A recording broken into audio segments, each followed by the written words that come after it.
Before we get started today, we want to thank you for tuning into our show. It's been produced by third-year law student Jillian Mack and by Professor Brenda Reddix-Smalls. We also want to thank David Lancaster for helping us out today with getting our tech issues up and going for this first show of the fall 2011 semester.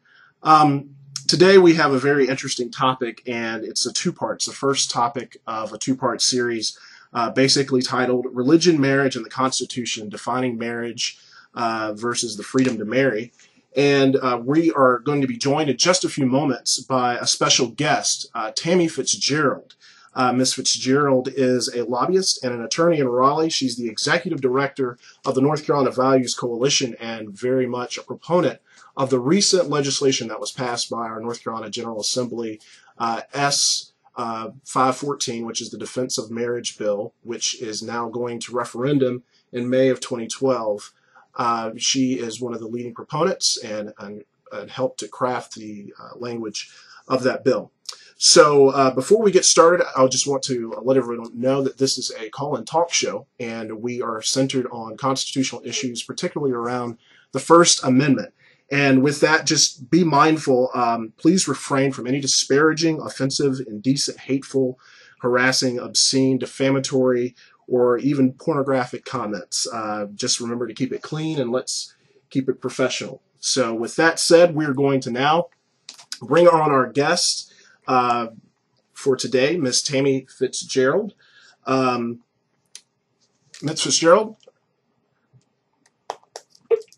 Good afternoon. How are you, Reggie? I'm doing well. Thank you for joining us today. I just want to remind our viewers that they can call in just a few moments. The number to call in here is area code 310-807-5123.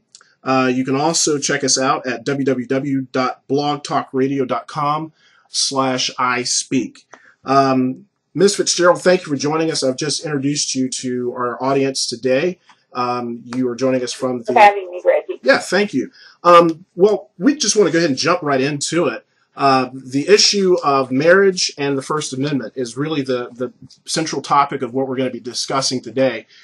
Could you share with us why marriage is important, especially important to people ages 18 to 34, and why is it important to put an amendment to our state constitution defining marriage? Sure, I'd be happy to. I thought I might start by just telling you what the language of the amendment is in the bill that passed the state legislature last week. The language says, marriage between a man and a woman is the only domestic legal union that shall be valid or recognized in this state. This section does not prohibit a private party from entering into contracts with another private party, nor does this section prohibit courts from adjudicating the rights of private parties pursuant to such contracts. And so this will set up a ballot initiative, a referendum that the people of North Carolina will get to vote on in the next primary election. And the reason our group and many other groups across the state feel this is important, not just to the age group of, I think you said 18 to 24. 18 to 24, 18 to 34. Everyone in this state. Was that the right age group I'm using, Reggie? Or yeah, that's good. We can keep going. Well, the reason it's important is because that government has a legitimate interest in promoting and protecting marriage. And marriage has been the bedrock of our society since it started. It's been the basic social unit, and it's the basic social unit upon which our economy is built. And it's structured around procreation and the birthing and rearing of children, so that our society continues to perpetuate itself. And so that's why it's important.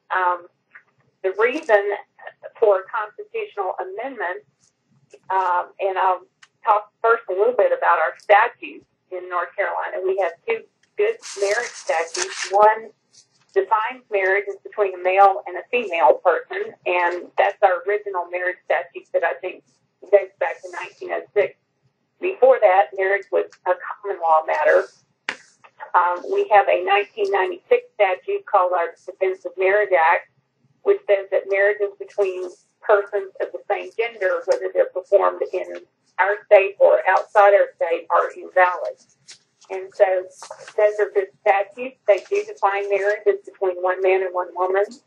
But again, they're just statutes. And as any law student knows, statutes can be overturned by judges, and they have been in other states around the country.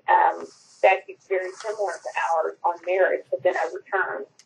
So the reason to put this in the Constitution is to prevent a judge or a future legislature from overturning the widely recognized and historical definitions of marriage. Okay. So states in the other states who have overturned marriage statutes have been Massachusetts, Connecticut, Hawaii, California, and Iowa. Iowa was the biggest surprise, I think, to everyone. It's in the heartland of the country, and the statutes there, which were almost identical to North Carolina statutes, were overturned. And so the reason to constitutionalize it in North Carolina would be so that we don't travel down the same pathway that Iowa has. Ms. Fitzgerald, how might you respond to criticism of people on the other side of this issue who say that in reality what this constitutional amendment is doing is it's legislating morality. Specifically, it's legislating religion. How might you respond to that? Well, it's not legislating morality or religion. It's legislating what's already the law. It's actually just putting into the Constitution what is already the recognized legal definition of marriage in our state. And so every piece of legislation that passes any state legislature in any state is based on a set of values and people's opinions about how law should be structured, and this is no exception from that. And the majority of people in our state for many, many years have defined marriage as between a man and a woman. I have heard, arguments on the other side. It's interesting. They like to call it discrimination. And it would only be discrimination if people who of the same sex who sought to get married were defined as a protected class in the Civil Rights Act of 1964, which they're not. And so that's the only way it would be discrimination. I've also heard it called bigotry, which is an interesting term because bigotry, primarily applies to people of different races. And so this is not a racial situation at all. This is a situation of marriage, and which genders and sexes should be able to marry. Okay, and one final question before you leave today. Let's fast forward to May of 2012. What do you think the voters of this state will decide on the ballot initiative? I think they'll overwhelmingly pass the constitutional amendment. All of the credible polling that we've seen in this state shows that somewhere between 62 and 70% of the people of our state agree that marriage should be recognized as a union between one man and one woman. And I know it's a little bit different to have it on a primary ballot instead of a general election ballot. But we don't think that will make any difference in the outcome. We expect that a majority of people who turn out to vote will be in support of the traditional historical definition of marriage. Okay, well, Ms. Fitzgerald, thank you so much for joining us today. We know that your time is pressed. Again, this is Tammy Fitzgerald, the Executive Director of the North Carolina Values Coalition. Thank you so much for joining us, and enjoy your day. Thank you so much, Reggie. All right, so Ms. Fitzgerald actually gives us very much a lot to think about in terms of the perspective of passing this particular legislation and why it's important to concretize the idea of marriage in our state constitution. Just in case you're wondering, in order to have an amendment put on the state constitution. It has to be passed by 3/5 of the legislature, both houses. Gubernatorial action is not required. So this ballot initiative goes straight to the voters in May of 2012. Okay, well, we have a number of people who are waiting to talk, so we're going to go to former law student Preston Mitchum. How are you doing today, Preston? I'm good. How about you? Good, good. Can you, all right. What's your comment or question today? I have quite a few, so if I'm taking too long, please interrupt me at any time. Okay. I first just wanted to respond to a couple of statements by Ms. Fitzgerald. Okay. In regards to her last statement, I'm kind of insulted at the insinuation that the switch during the primary until the general election was not intentional. It was unintentional in the Senate at the last time they were actually going to vote, because they realized that there were no progressive or liberal seats that were actually going to be removed until the general election. So it was a lot easier to pass something if you believe that a Republican-controlled House and or Senate will pass more.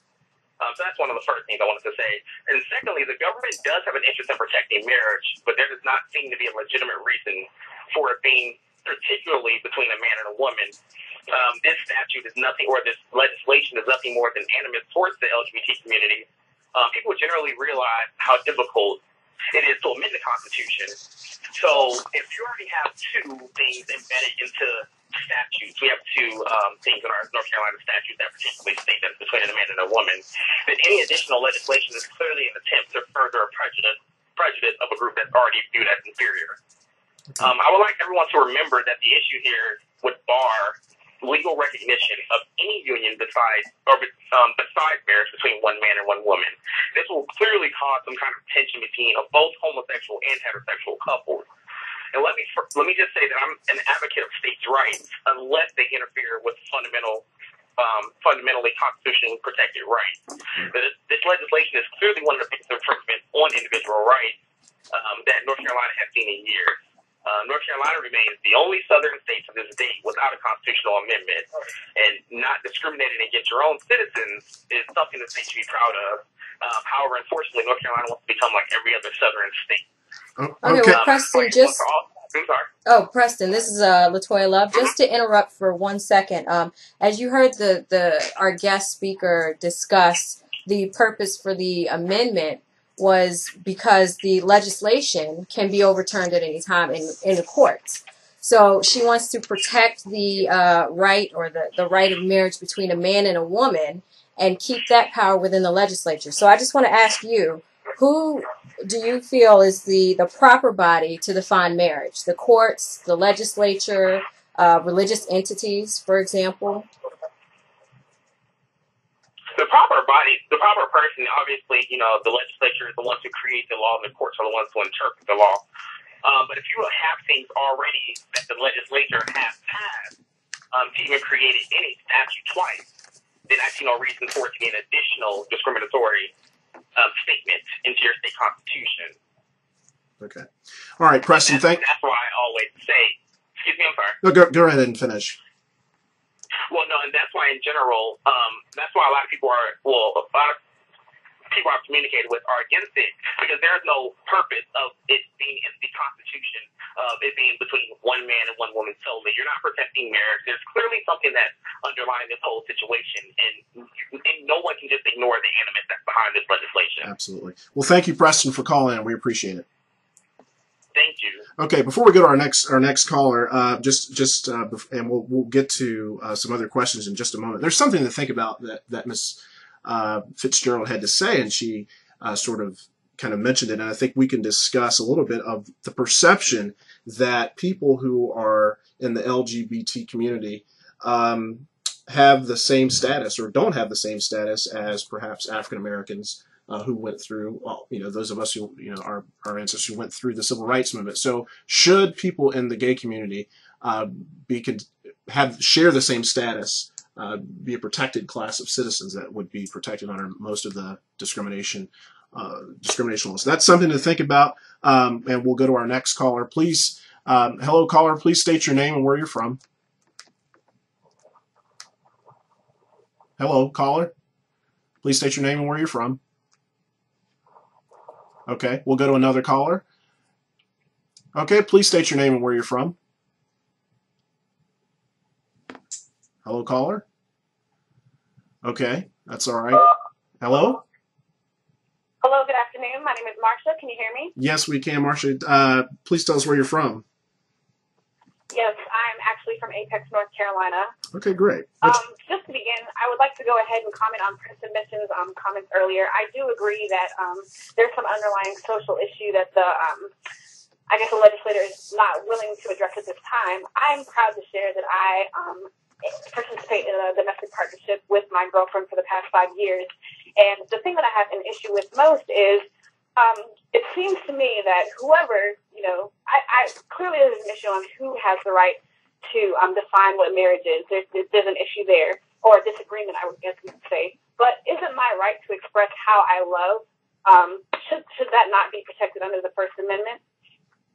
Okay. Does that not constitute my conduct? That's my question. Thank you. Okay, good. Thank you. Thank you all for calling in. Certainly, some people have held. Some people argue that marriage is an expression of speech and would perhaps be protected under the First Amendment, and perhaps even an expression of religion that would be protected. And this argument could actually work on both ways. There are actually articles out talking about this issue. The Fourth Circuit, I know for certain, the Fourth Circuit Federal Court of Appeals has not actually come out one way or another on this issue. And so it'll be interesting to see if people start challenging a lot of these statutes that have been passed. Sorry, excuse me. And just to go back to our concern, or our initial concern, our guest, Ms. Fitzgerald, did bring up a point that the 1965 Civil Rights legislation does not include the LGBTQ, community and a protected class of citizens, which is the reason why they claim they're able to enforce or pass this amendment. So we would like to get a little bit of feedback from the callers as to how should the LGBTQ community be incorporated as a protected class of citizens, similar to the overall purpose for the civil rights legislation for Black citizens. And one of the things before we go to our next caller that we need to keep in mind is that our Supreme Court has stated that in the Loving v. Virginia case that marriage is a fundamental right. It's an absolute right. People have an absolute right to determine who they want to spend their lives with and live with. And I guess part of the balance that we're trying to figure out today is if you have that fundamental right and states also have the right and the power to legislate what marriage is, then who trumps, who wins? And what's the compelling interest? That's what we were trying to get out from Ms. Fitzgerald. Let's go to the next caller. Caller, please state your name and where you're from. Hello, this is Tia. Hi, Tia. Hi, I'm from Durham. I definitely think that this community should be a protected class. The most troubling aspect about this entire process to me is that individuals are getting ostracized, and groups of citizens, they're United States citizens just like us, are being hurt by this. If they tax this, they even fight on the front line for our country. And I just think it's sad that we like to tout that we're built upon life, liberty, and the pursuit of happiness, and yet we continue to provide this only to certain groups. I think it shows a lack of progression. It's more like a regression, and I don't think that there's a valid argument why they should not be a protected class. Okay. Thank you. Tia, if you don't mind me asking, would you say that there is a parallel between the Black struggle during the Civil Rights Movement and the struggle that is going on right now within the homosexual community? I wouldn't go so far as to make that comparison because there are stark differences between the two struggles, but I think that it's a valid struggle, a struggle that should be recognized that they're going through. But like I said, I wouldn't compare it to other struggles because their struggle is unique in its own way. All right, thank you, Tia. We appreciate it. Tia alluded to the fact that people have had issues serving our military openly. Of course, yesterday, the military ended the "Don't Ask, Don't Tell" policy. And let me just give a few statistics before we get to our next caller about trends in what people actually think. A Pew Research poll done in March of this year found that 45% of the respondents actually supported gay marriage, where 46% did not. Now, you contrast that to 5 years ago, where 53% of the respondents said no and 36% said yes. A Gallup poll that was done in May of this year found that 53% of people surveyed favor gay marriage, or the equivalent of gay marriage, civil unions, while 45% oppose. Interesting to note, 18 to 34-year-olds, 70% of people favor and 30% oppose. And I read something in the Washington Post a few weeks ago that looked at evangelicals and young evangelicals who are really perhaps sort of at the forefront of driving amendments. And it found that 45% of young evangelicals between the ages of 18 and I believe 18 and 24 or 25 support gay marriage or the equivalent. Wow. It's very interesting. All right, let's go to our next caller.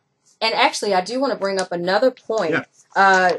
I think it's also relevant to discuss the ways in which religion and the religious reasons that a lot of proponents are putting forth is affecting how the legislature is attempting to define marriage. So if a caller wants to just jump in on and introduce yourself, and what is your opinion on religion and defining marriage in a constitution? Okay, let's go to our next caller. Caller, please state your name and where you're from. This is Joy from Cary, North Carolina. Okay. Go ahead. Hi, and I would just like to say that, judging from the religious point of view, it's, Christianity, to be precise, it's believed that God intended marriage to be between a man and a woman, and since the United States was founded under biblical principles, it's just following that. So, and I believe that's why a lot of the religious community believes that marriage should be between a man and a woman. Okay, but what about the First Amendment itself says that Congress shall make no law that establishes a one religion over another or that infringes upon the free exercise of religion. So would you say that incorporating religious reasons for defining marriage, isn't that Congress adopting religion or establishing religion in this country? I wouldn't say that, just because when you look at the history, and when you look at the famous intent, they never intended for marriage not to be between a man and a woman. So, in that regard, too, I believe that, there's an argument to be made that the framers, when they came up with the Constitution, intended really for it to be between a man and a woman, not really just saying that it's just purely religious. Okay. Well, thank you for your input. Okay, let's go to our next caller. And, once again, as I said, the First Amendment does state that Congress shall make no law that establishes religion or infringes upon the free exercise of religion. However, let's also keep in mind that the U.S. itself, the United States, was founded under principles for religious freedom. Well, that goes to the point and the creation of the First Amendment. So I just want to gauge into another opinion as to how do you feel about religious reasons being incorporated into the state's constitution? Okay, let's go to our next caller. Caller, if you'll state your name and where you're from, please. Caller? Caller, hello. From North Carolina. My question is, when we look at it from an evolution point of view, the purpose of a marriage being between a woman and a man is the fact that to keep the population going. I'm not disparaging anybody else's point of view, but what I'm talking about, what I'm thinking about is the fact that should we allow marriage to be between a woman and a woman and a man, what happens to the population? It's just going to decrease. That's just something to think about, and that's what I wanted to put out there. Actually, Ms. Fitzgerald did bring that point up as to one of the reasons why she is a proponent of the amendment. The government, she stated that the government does have an interest in protecting procreation, protecting the institution of the family in general. So we do recognize that that is a reason why many proponents are supporting this bill. And I guess you have to ask the question on the flip side of that. What about all those couples, the heterosexual couples, who are unable to have children, and or who just choose not to have children? That's absolutely true. So that's another perspective. Thank you, caller, for calling in. Let's go to our next caller. Hello, please state your name and where you're from, please. Hi, yes, my name is Shauna. I'm from Raleigh, North Carolina. I wanted to give a comment on Joyce's, mentioning or inclusion of religion into this debate. The issue that I have with religion being the sound base for determining whether two men or two women or whoever can get married is, I believe that different individuals have different beliefs. I personally happen to be a Christian. I know that the Bible says that marriage is between a man and a woman, but I have been taught in my faith not to cast judgment. That's not my job. So just to kind of combat her religious argument, I do not feel that it is our duty to impose these different laws based on religious beliefs. I do believe entirely on the separation between church and state, and do not feel that her comments should represent or be representative of the Christian faith. Thank you. Okay, thank you, caller. Let's go to our next call. We've only got about 3 minutes left, so we'll begin to shorten our comments down a little bit so we can get as many people in as possible. Go ahead, caller.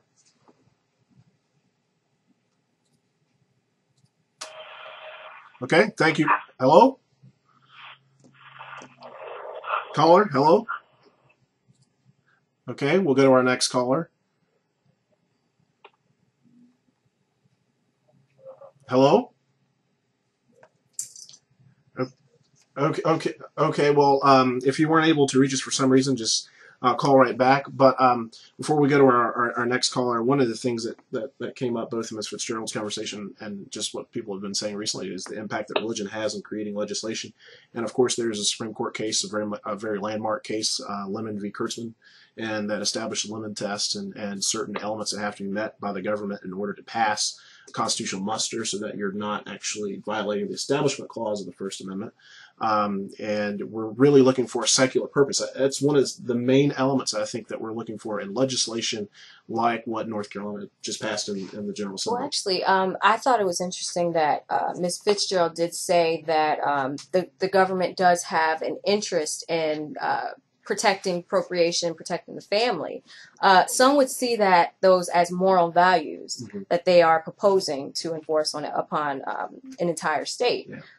Although she did say that they're not trying to enforce moral values. So, that's another thing to 90 consider. Seconds. Okay. So before we leave, let me just sort of wrap up here. This is a two-part discussion. Part 2 will be next week, and we'll be joined by Senator Floyd McKissick Jr., who is Democratic senator from representing Durham County here in North Carolina. He actually voted in the Senate against this amendment, and he will join us for the full 30 minutes next week to explain, give us a little bit more in depth about the conversations that were going behind the closed doors as to how this got passed and what exactly this means for our state. He's an attorney, a great speaker, and he will be great to talk to us about what's going on. I want to thank you all for calling in. This is a great discussion. It's been great. Thank you, Jillian and David and Professor Reddix-Smalls who came in, and of course, LaToya for co-hosting. And again, continue this conversation. If you have any questions or comments, you can always email them. My email is rmathis2@eagles.nccu.edu. And once again, please stay tuned for part 2 of the discussion next Wednesday. Same time, same place. Thank you so much for joining us at iSpeak Radio Blog, and have a good day.